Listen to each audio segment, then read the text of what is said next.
આપ સર્વોને હેતપૂર્વક જય શ્રી સ્વામિનારાયણ। આજની સત્સંગ કથા વાર્તા નિજ મંદિર સાવરકુંડલા પવિત્ર અધિક માસ વિશેષ। આજની સત્સંગ વાર્તામાં આપણે ઉત્સવ કથા અંતર્ગત અધિક જ્યેષ્ઠ માસના ઉત્પત્તિ, મહત્વ અને મહાત્મ્યની વાર્તા સાંભળશું। અધ્યાય 26મો, જેમાં આજે પુરુષોત્તમ માસમાં વ્રત છોડવાના વિધિ નિયમોની કથા અને તાવડી તપેલીની વાર્તા। સૂત પુરાણી બોલ્યા કે, હે મુનિ શ્રેષ્ઠો, હવે હું મુનિ વાલ્મીકી દ્રઢ ધનવાને વ્રત છોડવાની વિધિ અંગે જણાવે છે તે હું તમારી સમક્ષ કહું છું, તે તમે સાંભળો। વ્રત કરનારાએ આખા પુરુષોત્તમ માસ દરમિયાન એકટાણું કરવું, તેને બ્રાહ્મણોને જમાડીને નિયમ છોડવા, જેણે વિના માંગ્યે ભાણામાં પીરસાય તે જમવાનો નિયમ લીધો હોય તેણે સોનાનું દાન કરીને નિયમ છોડવો, આખો માસ ઉપવાસ કરીને દક્ષિણા સાથે ગાયનું દાન કરવું, અગર દૂધ અથવા દહીંનું દાન કરવું, જેમણે ફળનો ત્યાગ કર્યો હોય તેમણે ફળનું દાન આપવું જોઈએ, અનાજનો ત્યાગ કર્યો હોય તેમણે ઘઉં, ચોખા આદિક અનાજનું દાન આપવું જોઈએ, જમીન પર સૂઈ જનારાએ ચાદર અને ઓશિકાના સાથે ગાદલાનું દાન આપવું જોઈએ, ઝાડના પાંદડા ખાઈને રહેનારાએ ઘી સાકરવાળા ભોજન કરાવવા જોઈએ, મૌન ધારણ કરનારાએ ઘંટી અને તલનું દાન કરવું જોઈએ, જે વ્રતધારીઓએ નખ વાળ વધાર્યા હોય તેમને દર્પણ આપવું, જોડા ન પહેરનારાએ જોડાનું દાન આપવું, મીઠાનો ત્યાગ કરનારાએ સાકરનું દાન કરવું, દરરોજ ઘીનો દીવો તૈયાર કરનારાએ તાંબાના વાસણમાં પિત્તળની દીવી મૂકીને 40 ભાર સોનાનું દાન આપવું, એકાંતરે ઉપવાસ કરનારાએ 8 કળશનું દાન કરવું, આ બધાય કળશો વસ્ત્રે સહિત તથા સોનાયુક્ત હોવા જોઈએ, અંતે 30 લાડુ, 36 બળદ તથા પગરખાનું દાન આપવું, આખા માસમાં એક જ જાતનું ભોજન લેનારાને મોક્ષ મળે છે, એક જ વખત ભોજન લેનારા રાજા બને છે, અડદ ન લેનારા નિષ્પાપ બની વૈકુંઠમાં જાય છે, શુક્લ પક્ષ તથા કૃષ્ણ પક્ષની દશમી, 11શ, 12શ ના ઉપવાસ કરનારા દેવલોકમાં જાય છે ને ત્યાં સુખોને ભોગવી અંતે વૈકુંઠ ધામને પામે છે। આ માસમાં બ્રાહ્મણે પોતાને ત્યાં ઘાણી પીલાવવી નહીં, તે આ દોષને લીધે ચાંડાલ યોનિમાં જાય છે અને કોઢના રોગી પણ બને છે, દર્ભો ઉખેડવા નહીં, કપિલા ગાયનું દૂધ પીવું નહીં, ખાખરાની પથરાવળીમાં જમવું નહીં, આ નિયમો પ્રમાણે વ્રત કરનારાઓ પરમપદને પામે છે। આવી રીતે શ્રીમદ બૃહન્નારદીય પુરાણ અંતર્ગત શ્રી પુરુષોત્તમ માસના વ્રત છોડવાના વિધિ નિયમો નામે 26મો અધ્યાય સંપૂર્ણ। અને હવે સાંભળીએ તાવડી તપેલીની વાર્તા। એક નગરી હતી, તેમાં બ્રાહ્મણી પોતાના 2 નાના દીકરાઓ અને 4 દીકરીઓ સાથે રહેતા હતા, જેમાં દીકરીઓ મોટી હોવાથી ચારેયને પરણાવી સાસરે વળાવી દીધી હતી। બ્રાહ્મણી બંને ધર્મિષ્ઠ અને સંતોષી હતા। પછી વર્ષો થયા, તેઓ મોટા ભાગનો સમય પ્રભુ ભજનમાં ગાળતા હતા। દીકરીઓ હતી ત્યાં સુધી તેમને પ્રભુ ભજન, વ્રત, ઉપવાસ, કથા વાર્તા સાંભળવામાં બાધા આવતો નહીં, પણ ચોથી દીકરી ગયા વર્ષે પરણાવ્યા પછી ઘરનું બધું કામ બ્રાહ્મણીને કરવું પડતું। ઉંમર 60 વર્ષની થવાથી તેઓ ઝડપભેર કામ પણ કરી શકતા નહીં, તેથી કરીને 4 જણાની રસોઈ કરવામાં, બીજા કામકાજમાં તેનો આખો દિવસ ક્યાં નીકળી જાય તે ખ્યાલ ન આવતો। આનાથી પ્રભુ ભક્તિ તથા કથાવાર્તા સાંભળવાનો સમય જતો રહેતો હતો। તે મનમાં ખૂબ દુઃખી થતા। એવામાં પુરુષોત્તમ માસ આવ્યો। પુરુષોત્તમ માસને 2 દિવસ બાકી હતા, એટલે તેને ચિંતા પેઠી કે વર્ષોથી હું પુરુષોત્તમ માસનું વ્રત કરું છું. અત્યાર સુધી તો હેમખેમ પાર પડ્યું, પણ આ વખતે પુરુષોત્તમ માસનું વ્રત કઈ રીતે થઈ શકશે? નહીં તો પ્રભુ જાણે. તેણે પોતાની મનોવેદના બ્રાહ્મણ દેવને જણાવી કે જ્યારે આપણે 4 દીકરીઓ હતી, તેથી તે ઘરનું કામકાજ ને રસોઈ પાણી કરી લેતી હતી. તેને જ્યારે પરણાવી એટલે સૌ પોતપોતાને સાસરે ગઈ. 2 દીકરા છે, તે નાના છે. મોટા હોત તો પરણાવત. તેમની વહુ આવીને ઘરનું કામકાજ તરત. પુરુષોત્તમ માસ બેસવાને 2 દિવસ બાકી છે. અત્યાર સુધી આપણે પુરુષોત્તમ વ્રત કરતા આવ્યા છીએ. આ વખતે મારાથી થશે કે નહીં તે મને શંકા છે, કારણ કે સવારે વહેલા નદીએ નહાવા જવું, કાંઠા ગોરમાનું પૂજન કરવું તથા વાર્તા સાંભળવી, દેવ દર્શને જવું, એમાં અડધો દિવસ નીકળી જાય છે. પછી રસોઈ ક્યારે કરવી? બ્રાહ્મણ દેવને આ રીતે બ્રાહ્મણી બધી મનોવેદના કહે છે.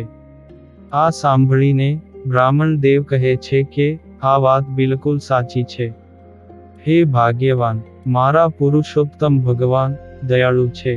તું અને હું બંને ખરા અંતરથી એમની પ્રાર્થના કરીશું, જેથી તેઓ આના માટે કોઈક રસ્તો જરૂર કરશે.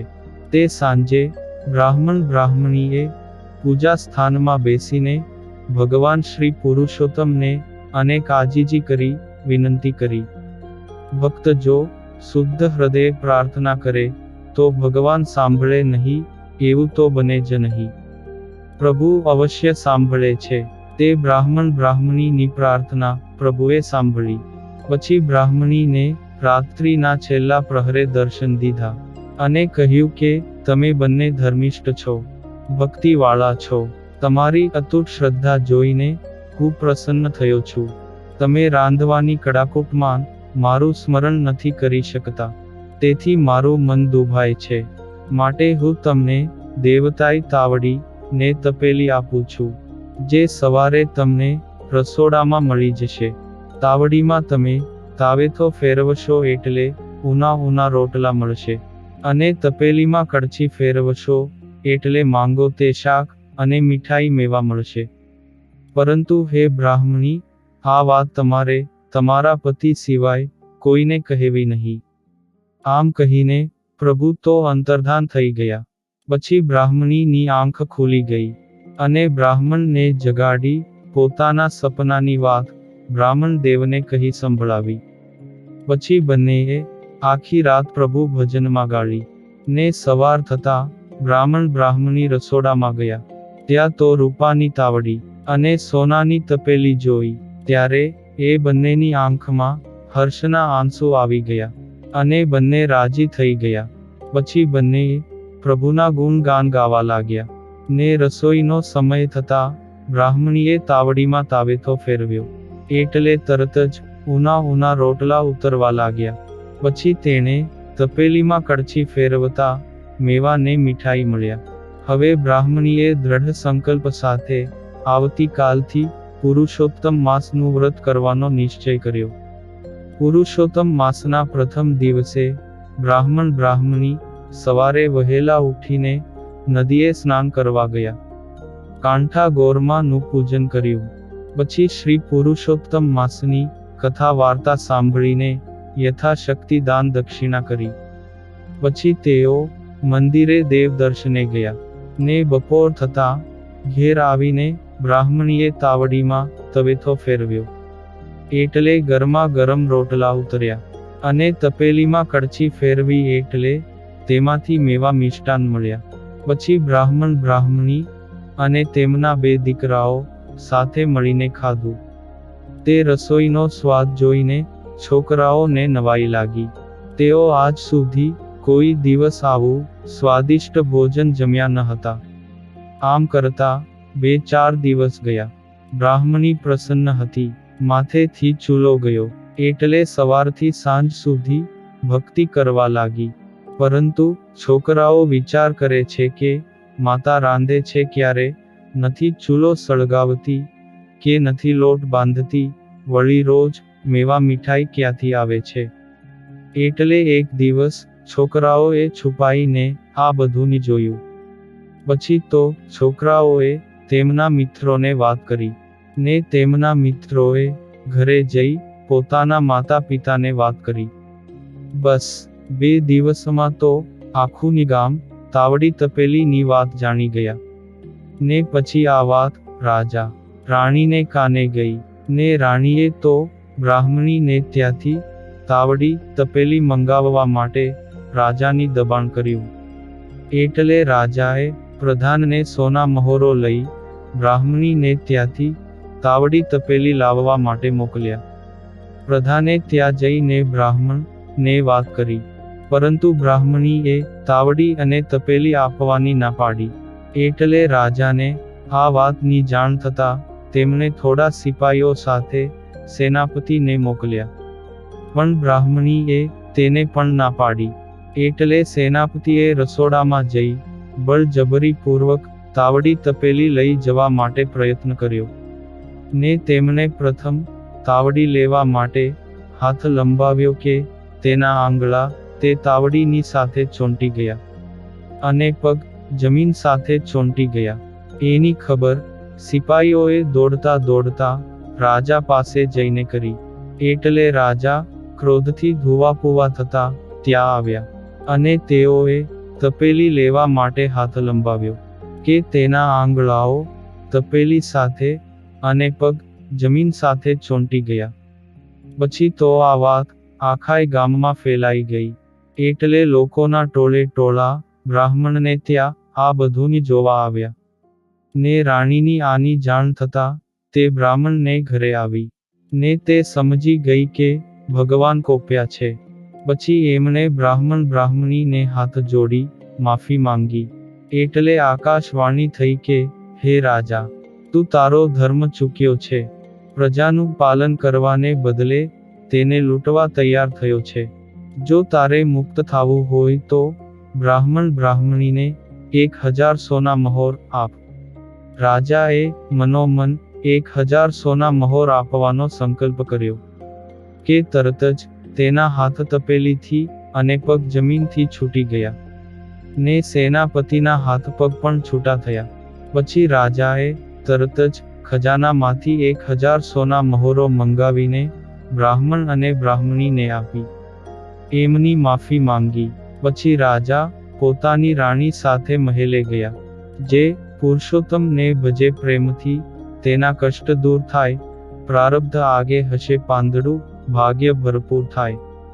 હે પુરુષોત્તમ ભગવાન, તમે જેવા આ બ્રાહ્મણીને ફળ્યા, તેવા ને તેવા જ આપનું વ્રત કરનારા, પૂજા કરનારા, કથા કહેનારા અને કથા સાંભળનારા, પુરુષોત્તમ માસમાં શ્રેષ્ઠ દાન કરનારા તથા આપનું ગુણગાન કરનારા સૌને ફળજો.